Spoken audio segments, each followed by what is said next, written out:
দুর্ঘটনায় পড়লে আমাদের সাময়িকভাবে বা তৎক্ষণাৎ কি করা উচিত?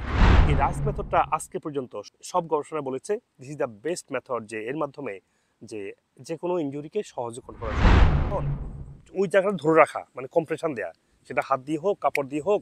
আর যদি আপনি ক্লিনিকে যেতে পারেন, ডাক্তার তো আপনাকে এটা গজ দিয়ে করবেই, তাই না? তো কম্প্রেশনটা খুব জরুরি ওই জায়গাটায়, যাতে করে এখানে সোলেন হয়। আবার খুব বেশি টাইট করবেন না, যাতে এটা ব্লাড সার্কুলেশন ব্যাহত হয়।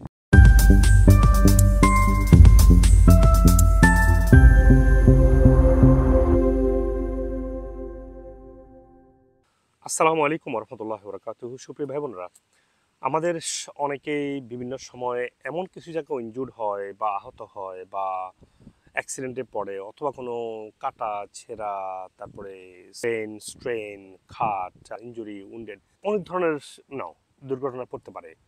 তো এই ধরনের দুর্ঘটনা পড়লে আমাদের সাময়িকভাবে বা তৎক্ষণাৎ কি করা উচিত? যেহেতু আপনি চাইলেও তো অ্যাম্বুলেন্স রাখতে পারছেন না, অথবা বুঝতে পারছেন যে আপনি এমন জায়গায় আছেন যেখানে আপনার ইন্টারনেট নেই, যেখানে আছেন আপনার কোনো মেডিকেল সার্ভিস নেই। হয়তো ভাবতে পারেন আমি তো বাংলাদেশে থাকি না, আমি থাকি ইউরোপে, বা আমি থাকি অস্ট্রেলিয়াতে বা আমেরিকাতে। আমি আমেরিকায় দেখেছি যে মানুষ 2 ঘন্টা ইমার্জেন্সি গিয়ে পড়েছিল, কোনো সার্ভিস পাচ্ছে না। আমি দেখেছি, আমি আমার বাবাকে নিয়ে গিয়েছিলাম, সারা রাত থেকেও সার্ভিস পাইনি, এমনও ইমার্জেন্সি ক্লিনিক আছে। আমি দেখেছি ইতালিতে এক ভাই বলছেন যে আমার কোমর ভেঙে গেছে আমার দোতলা থেকে পড়ে, আমি হাসপাতালে বারান্দা ফালা রাখছি, আমাকে সেবা দিতে পারে নাই। তার মানে ইমার্জেন্সি মানেই যে ইমার্জেন্সি আপনাকে রাইট ওয়ে সেবা দিবে, এটা সবসময় সম্ভব হয় না। মনে রাখতে হবে আপনাকে আপনার প্রিপারেশন রাখতে হবে, আপনাকে জানতে হবে আপনার বেসিক কেয়ারটা কি।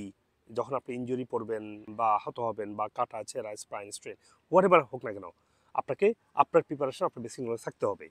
তো প্রথমত বলি, আজকে প্রচুর গবেষণা আছে যে ইমার্জেন্সি কাট উন্ড এবং স্প্রেন এবং স্ট্রেনের জন্য কী করা উচিত। সেটা অ্যাঙ্কেল ইঞ্জুরি হোক অথবা লিগামেন্ট ঠোঁয়ার হোক, যে কোনো ইঞ্জুরি হোক না কেন, সব ক্ষেত্রে কিন্তু বেসিক কিন্তু একই। আমাদের বডি তো ব্লাড সার্কুলেশন, ইনফ্লামেশন এবং এখানে সোলিং, এগুলো হচ্ছে মূলত ইনভলভ আর কি। এক্ষেত্রে সবচেয়ে বড় গবেষণা যেটা ডক্টর মার্কিন করে দেখিয়েছে, একটা রাইস মেথড। এই রাইস মেথডটা আজকে পর্যন্ত সব গবেষণা বলেছে this is the best method, যে এর মাধ্যমে যে যে কোনো ইনজুরিকে সহজে কন্ট্রোল করা সম্ভব। রাইস মেথডে মূলত 4টা জিনিস আছে। তো ডক্টর মার্কিন বলেছেন যদি এই 4টা ফলো করতে পারে, তাহলে একটা মানুষ হয়তো ইমার্জেন্সি যাওয়া লাগবে না। একটা মানুষ তার বেসিক যে টেক কেয়ারটা হয়ে যাবে, যাতে করি সে এই ইনজুরি থেকে খুব বেশি ইনফেকশন বা এটা বেশি স্প্রেড আউট হবে না। Number 1 for the rice is R, means RICE, আর ফার্স্ট লেটার, এটা মানে হচ্ছে রেস্ট। তো আপনাকে রেস্ট নিতে হবে। যখন আপনি ইনজুরি হবেন, সেটা স্পোর্টসে হোক, ঘরে কোনো কোনো ইনজুরি হোক, বা আপনাকে কেউ আহত করেছে অথবা কেউ আহত বা ইনজুর্ড বা হোয়াটএভার কাট, আপনার প্রথম হচ্ছে আপনি রেস্টে নেবেন। আপনি ব্যথা পেয়েছেন, আপনি বেশি হাঁটেন, নো পেন নো গেইন, এই ধরনের মেন্টালিটি থাকবেন না। রেস্ট নিলে বডি তার হিলিং, বডি তার ওন হিলিং ইমিউন রেসপন্সটা করার সুযোগ থাকে, এবং এটাকে হিলিং করার জন্য বডি তার সময় দিতে পারে, বডিকে তার ফোকাস করতে পারে। মনে রাখবেন আমাদের বডি কন্ট্রোল হয় আমাদের ব্রেন থেকে। তো রেস্ট হচ্ছে সবচেয়ে বড় কাজ। এই মুহূর্তে রেস্টে থাকবেন। রেস্টে আপনার যদি ব্যান্ডেজ থাকে, কেটে গেলে ব্যান্ডেজ দেন, ছিঁড়ে গেলে তাও ব্যান্ডেজ দেন। আপনি যদি ব্যান্ডেজ, যদি গজ মেডিকেল গজ না থাকে, আপনি কাপড় দিয়ে মোড়ান, অথবা আপনি যদি স্পোর্টসে হন একই জিনিস, রেস্টে চলে যান, আপনি রেস্টে গিয়ে এটাকে বেঁধে রাখেন। মিনিমাম 2 দিন রেস্ট নেবেন যদি আপনার ইমার্জেন্সি বা আর্জেন্ট কেয়ার যাওয়া না লাগে।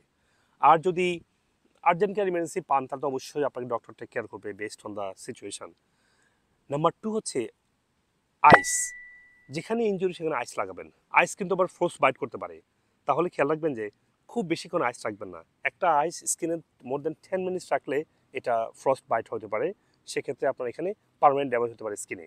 তো আপনি 10 মিনিটস পরে আবার 20 মিনিটস ব্রেক দিবেন, আবার লাগাবেন। এভাবে 6-7 ঘন্টা যদি আইস লাগান, তাহলে যে কোনো ধরনের পেইন, যে কোনো সোলিং, যে কোনো ধরনের ইনফ্লামেশনগুলো আপনার কন্ট্রোলে চলে আসবে, ব্যথাগুলো কন্ট্রোলে চলে আসবে। ঠিক আছে। 3 নম্বর হচ্ছে সি, কম্প্রেশন। কম্প্রেশন হচ্ছে এটাকে চেপে ধরে রাখা। আপনি ব্যথা পাচ্ছেন, চেপে ধরে রাখেন। আপনি এখানে ব্যথা পাচ্ছেন, চেপে ধরে রাখেন। এখানে ব্যথা, চেপে ধরে রাখেন কিছুক্ষণ, দেখবেন ব্যথা চলে যাচ্ছে। সেটা স্পোর্টস ইনজুরি হোক, কাট হোক, আপনি উইন্ডেড হন বা আহত হন, ওই জায়গাটা ধরে রাখা মানে কম্প্রেশন দেয়া, সেটা হাত দিয়ে হোক কাপড় দিয়ে হোক। আর যদি আপনি ক্লিনিকে যেতে পারেন, ডাক্তার তো আপনাকে এটা গজ দিয়ে করবেই, তাই না? তো কম্প্রেশনটা খুব জরুরি ওই জায়গাটায়, যাতে করে এখানে সোলেন হয়। আবার খুব বেশি টাইট করবেন না, যাতে এটা ব্লাড সার্কুলেশন ব্যাহত হয়। কেমন? আর 4 নম্বর হচ্ছে এলিভেশন। আপনার পাগুলোকে আপনার হার্ট থেকে এলিভেট করবেন। সেটা যদি আপনি বসে পা উঠালে হবে না, আপনার শুয়ে পাটা উঠাতে হবে। আপনি যদি ব্যথা পান শুয়ে যান দেখবেন, তখন আপনার পেন, ইনফ্লামেশন এবং সব ধরনের সোয়েলিং এবং কষ্টগুলো আপনার কমে যাবে। আপনি পাটাকে উপরে রাখবেন, সেটা স্পোর্টসের মাঠে হোক অথবা আপনার ঘরে ইঞ্জুরি হোক অথবা রাস্তা ইঞ্জুরি হোক, তা হার্ট থেকে উপরে রাখবেন, হ্যাঁ, শুয়ে উপরে। তাহলে আপনার এই এলিভেশনগুলো হয়ে যাবে। তাহলে 4টা কাজ করবেন যখন আপনি ইনজুরি হবেন। রাইস মেথড, RICE, রেস্টে থাকবেন, কোনো পেনকে বেশি বাড়তে দিবেন না, আইস দিবেন যাতে করে সোলিনটা কমে যায়, কমপ্রেস করবেন, বাট বেশি কমপ্রেস করবেন না যাতে করে এটার ব্লাড সার্কুলেশন ব্যাহত না হয়, অল্প করেই কমপ্রেস করবেন যাতে করে সোলিন না হয়, ব্লাড সার্কুলেশন যাতে কন্টিনিউ হয়। আর এলিভেট করবেন, হার্ট থেকে উপরে তুলে রাখবেন, তাহলে যে কোনো ধরনের পেইন, ইনজুরি, কাটা, ছেঁড়া এগুলো আপনার সহজে কন্ট্রোলে থাকবে। এই 4টা কাজ করবেন, রিসার্চ দ্বারা প্রমাণিত। ডক্টর মার্কিন 1978 সালে এই রিসার্চ করে দেখিয়েছেন আজকে পর্যন্ত আহত, কাটা, ছেঁড়া, স্পেনের জন্য এটা সবচেয়ে বেস্ট মেথড। যেখানে আছেন এটা ফলো করুন আহত হলে, until you go to doctor, until you go to emergency. আসসালামু আলাইকুম।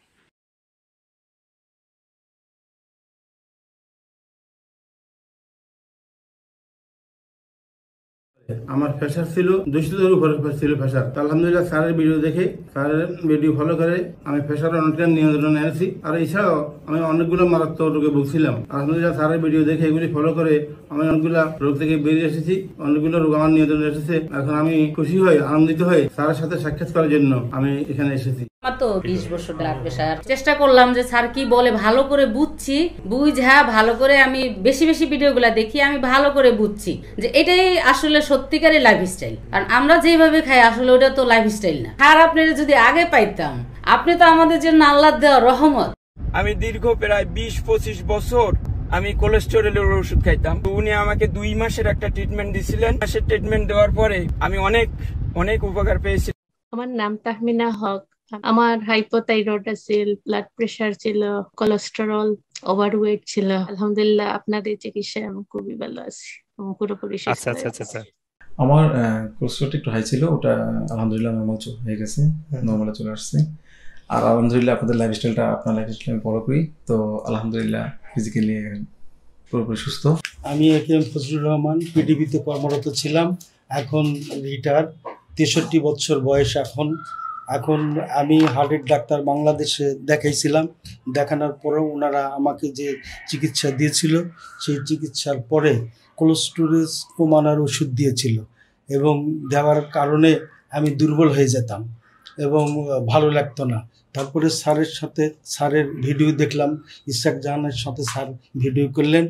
ওই ভিডিও দেখার পরে আমি যে কোলেস্টেরল কমানোর ওষুধ এটা বন্ধ করলাম, যেহেতু স্যার বলতেছিলেন যে মানুষ অনুযায়ী করবে লাইফ, সেটা পারতেছে না দুর্বলতার কারণে, এবং আমার সেই দুর্বলতা গ্রাস করবার শুরু করেছিল।